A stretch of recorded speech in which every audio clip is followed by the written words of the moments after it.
या आपको किसी मोक्ष की जरूरत है या आपको कोई जन्नत या स्वर्ग मिलेगा।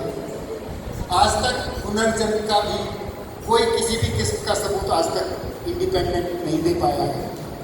इसलिए हमारा प्रयास होना चाहिए कि जो हमारे पास यही एक जीवन है, यही हमारी संपत्ति है, हम इस जीवन का इस्तेमाल बेहतर इस्तेमाल से कर सकते हैं, अपनी बेहतरी के लिए, अपने आराम के लिए, अपनी खुशी के लिए और अपने साथ जो बाकी लोग हैं उनकी खुशी के लिए।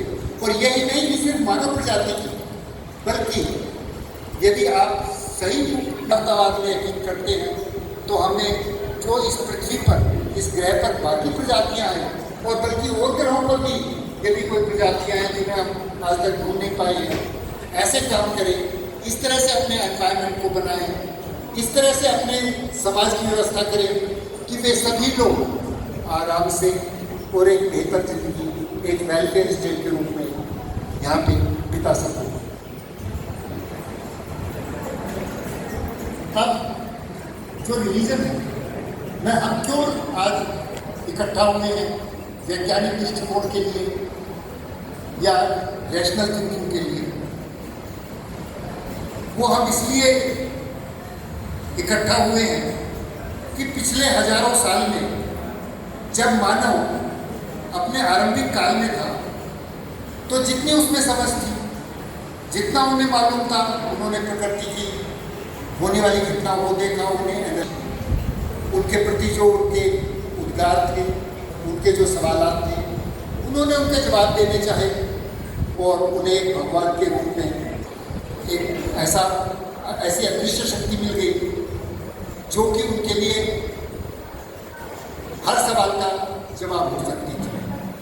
उनको उससे कुछ आराम मिल सकता था, कुछ उनके सवालों में जो उन्हें डिप्रेशन हो जाता था उसमें मदद मिल सकती थी। लेकिन हमें ये जानना होगा कि ये जितने भी कॉन्सेप्ट हैं, ये जितनी भी किताबें लिखी गई हैं हजारों साल पहले या 1000 साल या 500 साल पहले, ये उन लोगों के द्वारा लिखी गई है जिन्हें इतना भी नहीं मालूम था कि धरती चलती है या गोले। अब ये कैसे हो सकता है कि कोई भी किताब for all times to come, आने वाले सारे समय के लिए कोई भी किताब, चाहे वो किसी भी समझदार आदमी ने, कितने भी समझदार आदमी ने लिखी हो, वो कैसे सार्वभौमिक सत्य हो सकती है हमेशा के लिए तो कुछ भी सच नहीं होता और कोई भी चीज़ हमेशा के लिए नहीं होती। जैसा कहते हैं diamonds are forever, but even diamonds are not forever. जो हीरा है वो भी सदा के लिए नहीं है, कुछ साल बाद उसका भी विघटन होता है, वो भी कार्बन के अलावा और बहुत सारी चीज़ों में बदल जाता है, उसका भी गैसिफिकेशन हो जाता है। कोई भी किताब जो होती है उसका एक एक्सपायरी डेट होती है। आज वक्त आ गया है कि इन सभी किताबों के, हम ये नहीं कहते कि उनको में तिरस्कार करना चाहिए, वो हमारी विकास की प्रक्रिया का एक अंग है। जो हमने 6ठी क्लास की किताब पढ़ी, 7वीं में पढ़ी, यदि हमने BSc MSc कर ली और उसके बाद PhD कर ली, वो किताबें बेकार नहीं होगी, वो हमारी शुरुआत थी। तो मैं ये नहीं कहता कि आप उनका तिरस्कार कीजिए, पर कम से कम उनको एक इतिहास मान लीजिए और आगे बढ़िए। ये कहना कि कोई भी किताब सार्वभौमिक सत्य है, न केवल बेवकूफ़ी है, ये अमानवीय भी है, क्योंकि ये आपको इस तरह के कानूनों में धकेलती है जिनके बनाने या सुधार करने में इंसान का कोई रोल नहीं है। जैसे एक धर्म है, वो कहता है कि ये तो लिख दिया गया है, ये किताब में लिख दिया गया है और उसी की बहस करते रहो, उससे आगे मत बढ़ो।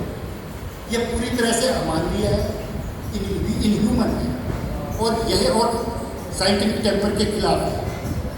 अनफॉर्चुनेटली इंडिया में शास्त्रार्थ की परंपरा हमारी रही थी, अब उस परंपरा को तोड़ने की कोशिश की जा रही है। यदि वो शास्त्रार्थ की परंपरा नहीं रहती तो शायद अद्वैतवाद ना आता, सांख्य, मीमांसा, योगा, ये सब नहीं आते, चारवाक नहीं होते। आज आप चारवाक की बात नहीं कर सकते, आज आप संत कबीर की बात नहीं कर सकते। संत कबीर को उत्तर प्रदेश में किताबों से निकाल दिया गया है। आप चारबाग के नाम पे कोई सेमिनार करेंगे तो परमिशन लेनी पड़ेगी, जो आपको नहीं मिलेगी। तो इस तरह के जो बेहुदा कॉन्सेप्ट कुछ समाजों में तो पहले से भी थे, अब भारत में भी आ रहे हैं। हमें उसके खिलाफ एक लंबी लड़ाई लड़नी पड़ेगी। कई समाजों में जब मैं मिडिल ईस्ट में था तो मुझे बड़ी खुशी आती थी। मैंने पाकिस्तान में सर्व किया, कुवैत में सर्व किया, वहाँ बिलासपुरी के लोग थे। पाकिस्तान में तो आप कुछ बोल ही नहीं सकते थे धार्मिक किताबों के खिलाफ।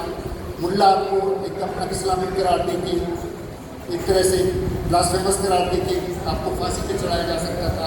अभी भी चढ़ाया जा रहा है, अभी भी अटैक हो रहे हैं।